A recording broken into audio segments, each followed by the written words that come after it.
Hello, welcome to another tonalist landscape oil painting demonstration. This is your painter in residence, M. Francis McCarthy, and welcome as well to day 15 of the Mastering George Ness series. And the painting I'm bringing you today, a little bit interesting. The title of the painting is Figure in the Landscape at Dusk. I don't know what size the original was. I could probably pull that up, but does it really matter? Because I'm doing an 8x10, and this is probably not an actual George Ness painting I'm doing a study after. It's not in the catalog raisonné, and I did find the image, I believe I found the image on Mutual Art, which is a good site for finding images of George Ness paintings, and in this case it's referred to as Style of George Ness, so that could be indicative of that.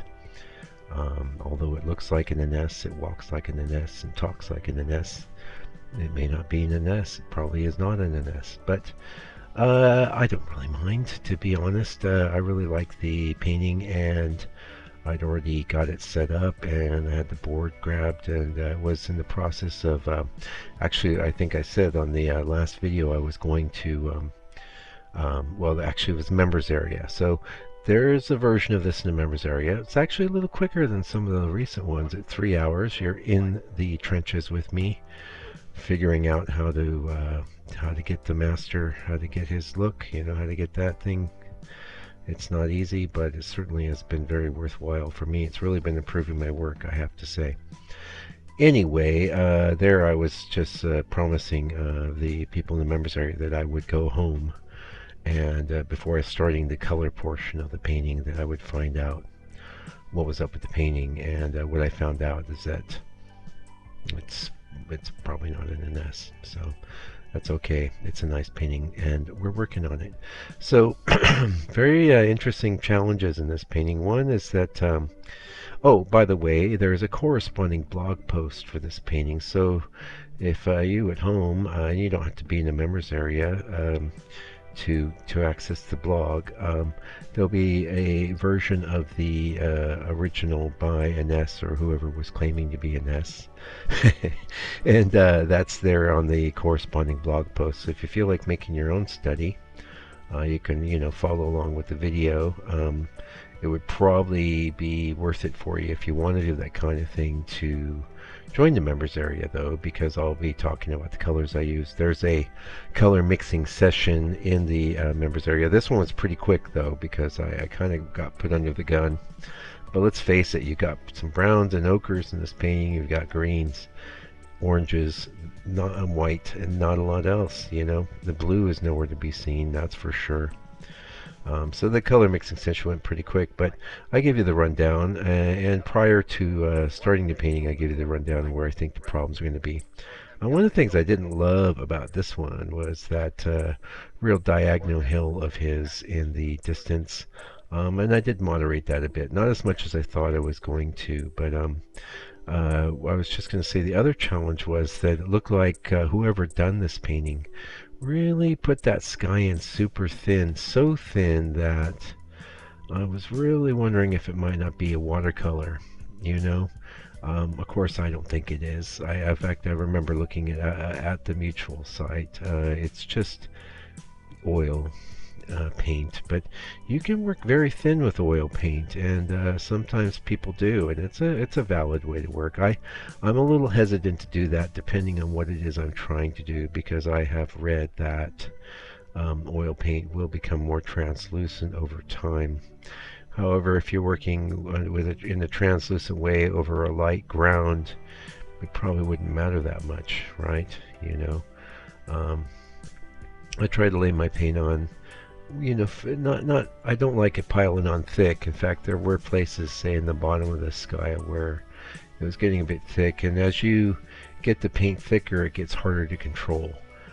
So I try to strike a happy balance there, but sometimes skies like this can be even a little bit more of a challenge because they add a lot of subtleties, and you don't want to really get things too stiff or overwrought or overworked, which can definitely happen in the process of going for accuracy, and that's been one of the big challenges for me in doing the Inness series, is that I want things to be somewhat accurate. I want it to look quite a lot like his painting, but I don't want that stiffness. That is not what you want. And actually, I was working with a student the other day, and I'm always saying this, but it's worth saying to you too. You might be a new painter. It's like, you know, make your fresh statement. Don't overwork things, because what happens is that when you're starting out, you see what it is you want to do. You can envision it, and then the reality of your actual painting falls usually well short. And in my case too. Don't get me wrong. You know, I'm speaking from a perspective of some mastery, but things don't always go for me the way I want. But I've learned to make my peace with that. And the thing is that a lot of times what painters starting out will do is they think, well, I'll just keep working at it, because they know hard work does pay off. But hard work certainly pays off in painting, but this is the way you want to go about it. You don't want to overwork or get your studies overwrought. Put down your brush stroke, make a fresh statement, and then move along. The way to work hard is to say, like this little study after Inness took a total of, not including the color mixing in the intro section, pretty close to 3 hours. And that's I could have spent 6 on it if I wanted, tweaking little things that I saw in the original painting reference. But first of all, I would have been well past the point of learning things, which is really my focus for doing studies. Like I said, I wanted it to look like a George Ness. I wanted to have the feel. I also want to have freshness, because his work always had that. Okay, it never was overwrought. It was never overworked. So where you really want to work hard as a painter starting out is to paint every day.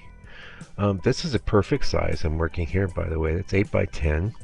Now it can be 8x10 or 8x12, really great sizes. You can definitely find a lot of really good ready-made frames in that 8x10 size if you do some nice paintings. But it's big enough to get in there and do some stuff. It's small enough though that you can manage something in 3 to 4 hours. And that's what you want to do. You know, you want to. Now I have to really concentrate and work hard, because I want to get the whole painting done basically in one day.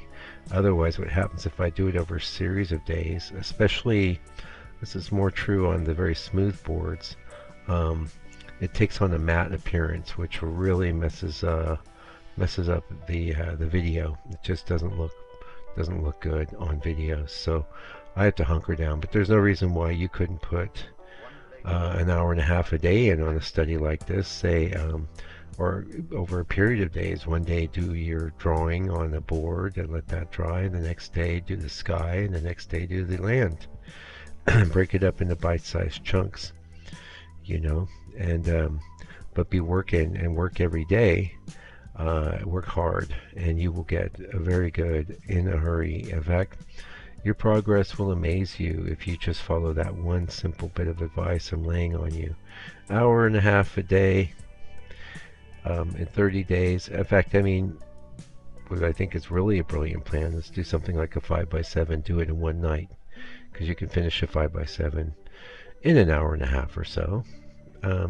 Heck, you can do almost any painting in any amount of time. The key is to use, as you scale up, to use bigger brushes. Really, it's a matter of attitude you adopt. Even when I use small brushes, I might use the size of a brush, and you wouldn't be able to tell that I was using quite a small brush. But I know I've got a brief, and my brief is I'm not going to overwork this. I'm going to get as close as I can in the prescribed amount of time. And then I'm going to move on. I'm going to do another one, and I've got like another 115 of these to go. So, you know, and by the end of that, I'll be better, you know, way better. And that's the way you want to work hard. You don't want to sit there and what happens actually if you're overworking your painting is like you put in your initial strokes. They were your impetus. You saw the thing in the reference and you put a mark on the canvas. You mixed the color and you made your mark. And then you could go, oh, you made another mark. You made another mark. You tried to build up the shape. You might go, oh, gee, that's really falling short, you know. But my advice to you is if it's been painted, just leave it be and move on to the next series of shapes. Do your best to get it right. But keep that expressive quality, because what you'll find is when you're done with the painting's just sitting there and you're not in a state of frustration at trying to accomplish what you can perceive as the perfection that you're after. What you probably see is that, oh geez, Mike is right, this is actually pretty nice, pretty expressive. Yeah, it's not perfect, but it's a nice looking painting, and we can see it was painted by a human being, and it's an expression, a reflection of your humanness, and you are of course, a totally unique individual. Even if you're doing a study after a master, like I am here, we want to see you coming through. That's what we want. Oh, you know what? I've been burbling a lot. Let's spend just 1 minute getting into the history of American tonalism. We're on page 48. I'm just going to read you for a minute or two here. Last he was in Europe. Okay, so this is middle period. Was talking about the soft atmospheric microclimate of the coastal areas of Normandy and Brittany, with its pearly gray skies often overcast and moisture-laden, provided perfect conditions for the tonal painter. Inness was only one of many expatriate American painters. Whistler, too, was drawn to cloudy days along the French coast, to find himself enamored of such weather conditions, subsequently incorporating the soft-edged grays of Brittany and Normandy into his American work. As an expatriate American artist, Frederick Arthur Bridgman, who will be discussed later in this book, was creating extraordinarily toneless landscapes full of glowing natural light in Brittany and Paris in the early 1870s, which Inness may well have seen. Whatever the precise chemistry of influence and interaction, Inness's paintings after 1875, when he returned to Medfield from France, began to display a sumptuous consistency of tone, or a tonal equilibrium based on a middle tone, described by Inness as half dark or half light of the picture. I'm going to leave it there. I know it wasn't very much today, sorry. But it's the stuff I'm laying on you about the overworking and the working hard. You always hear it from me. Mike says, work hard, work hard, work hard. I got things to do. It doesn't matter if you just worked a half hour every day, you would make tremendous progress. But the working hard shouldn't be belaboring your efforts as a painter. Keep them fresh, keep them expressive. Let them be a reflection of how you were in the moment as you were painting, and they will have intrinsic value even if you've only done 5 or 10 paintings. Okay, trust me on this. This is real good information, and hopefully you stuck around to the I don't know where we are, 13-14 minute mark. Well.